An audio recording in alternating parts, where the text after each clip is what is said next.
let's now compute some binomial and multinomial probabilities. But before doing that, let's set the stage. These types of probabilities arise when we sample at random with replacement, which is what we concluded the last video with.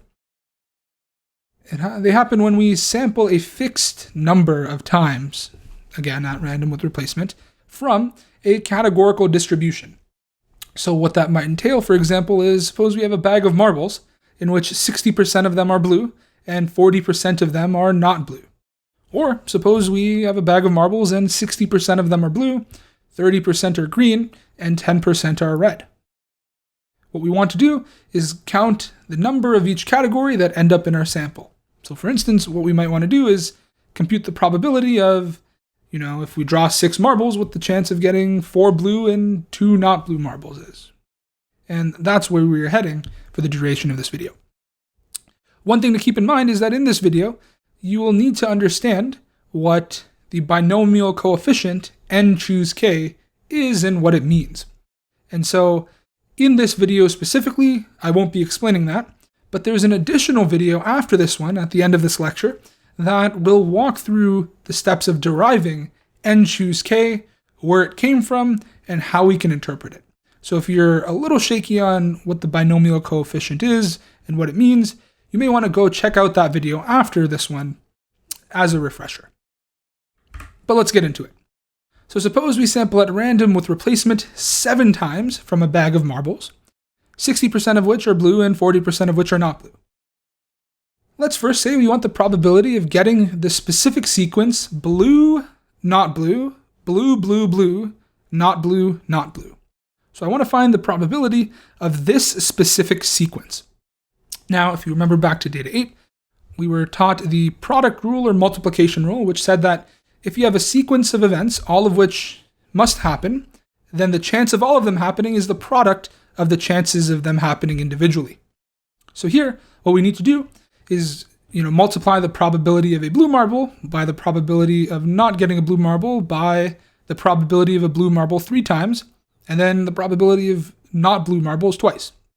And so, since we are sampling with replacement, every time we sample and, write down the color of the marble we got, once we put that marble back into the bag of marbles, the chances of drawing a blue or not blue marble stay the same, right? And so each time we draw a blue marble, the chance of that happening is 0.6, right? Because 60% of the marbles in our bag are blue.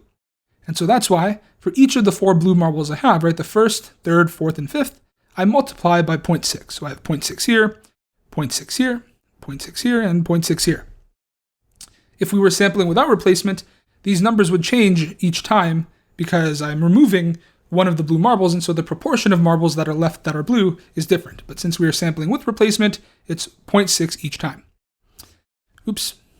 Now for the remaining 3 marbles that are not blue, the chance of drawing a not blue marble is 0.4 because the total probability needs to be 1. And so for these 3 marbles, the 2nd, 6th, and 7th, I multiply by 0.4. So I have a 0.4 here, a 0.4 here, and a 0.4 here. And the resulting probability is 0.6 to the exponent 4 times 0.4 to the exponent 3.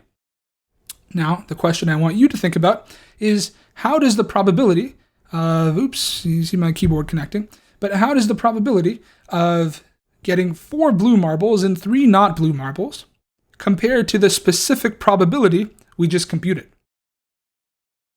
We computed the probability of this very specific sequence. Sure, there are 4 blue and 3 not blue marbles here, but they are also arranged in this very particular order of blue, not blue, blue, blue, blue, not blue, and not blue. 4 blue and 3 not blue is a far more general statement, and there are many different ways we can draw 4 blue marbles and 3 not blue marbles that are not this specific one we just calculated. For example, this example down here. Like if we had a blue, then 3 not blues, and then 3 blues, that also satisfies 4 blues and 3 not blues. And as we saw in data 8, the more conditions that we need to satisfy, the less likely it is that those conditions are satisfied. And since this specific sequence is more restrictive, it should have a lower probability. And in turn, 4 blue and 3 not blue is less restrictive, and so it should have a higher chance of happening. And so what we need to do is somehow account for the fact that we have a bunch of different ways of seeing 4 blue marbles and 3 not blue marbles, and that's where the binomial coefficient comes in. What 7 choose 4 means is it's the number of ways of drawing 7 marbles such that 4 of them are blue and 3 of them are not blue. And again, feel free to skip to the video after this one for a refresher on what the binomial coefficient means and come back to this one if you need to. But that's the interpretation of 7 choose 4. It's how many ways can you draw 7 marbles such that 4 of them are blue and 3 of them are not blue. And one of the properties of the binomial coefficient is that n choose k, and in this case n is 7 and k is 4, is the same thing as n choose n minus k. So what that's telling us here is that 7 choose 4 is the same as 7 choose 3. So choosing 3 of my marbles to be not blue is the same as choosing 4 of my marbles to be blue. And so either way, 7 choose 3 or 7 choose 4, both of them are this number, and this is the total number of ways to select 4 blue marbles and 3 not blue marbles. So what I do is multiply my previous probability, which was 0.6 to the exponent 4, times 0.4 to the exponent 3, by this quantity, 7 choose 4. And this will give me the probability of, in general, seeing 4 blue marbles and 3 not blue marbles. And it's the probability of one of these specific sequences multiplied by the total number of ways we can see 4 blue marbles and 3 not blue marbles. Let's spice things up a bit. Now let's suppose we're still sampling with replacement 7 times from a bag of marbles, but instead of it just being 60% blue and 40% not blue, let's say that there are 60% of them are blue, 30% of them are green, and 10% of them are red. What we now want to do is compute the probability of the specific sequence blue, green, blue, blue, blue, green, red. And so what we will do is follow the same steps using the multiplication rule from before, where for each color we see, we multiply by the probability of seeing that color for one specific draw. So for blue, we have 0.6, so we have 0.6 here, here, here, and here.